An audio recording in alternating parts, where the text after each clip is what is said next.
Hey YouTube, it's been a while since I've made a video, so figured I'd just give you an update on a project that I've been working on. You might have seen my short where we recently acquired some fire sirens, and this is the one that I've ended up with. So it's actually a New Zealand made siren. It's made by RH White in Wellington. So it's obviously like a clone of a overseas siren, or maybe an original design. The thing that I find kind of funny about this is it's all in sections, so the impeller and the inside is in two sections, and so is the outer stator part.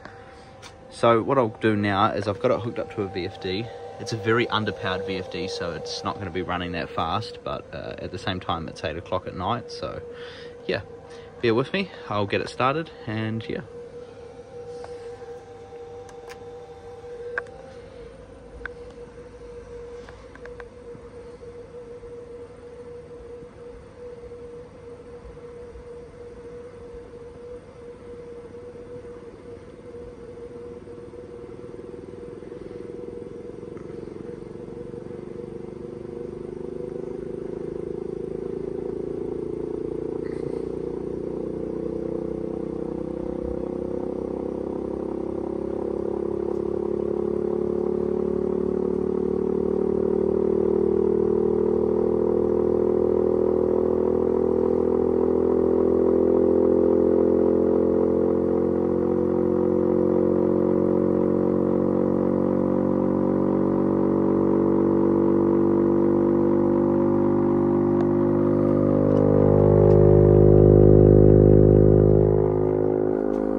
As you can see, it kind of wobbles around at the resonant frequency that it was running at. I'm not sure how balanced these things are supposed to be. It's not on a very stable platform, so I'm guessing when it was mounted on a structure that would take up some of that slack.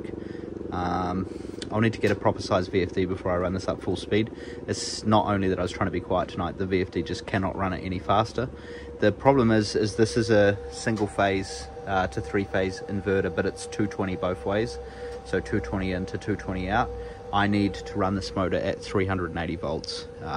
There's only 3 wires coming off the motor, so there's no way to run it in star or delta. So the only option for me is to get a 380 volt step up VFD. But that'll about sum it up for now, and I'll see you guys for the next one.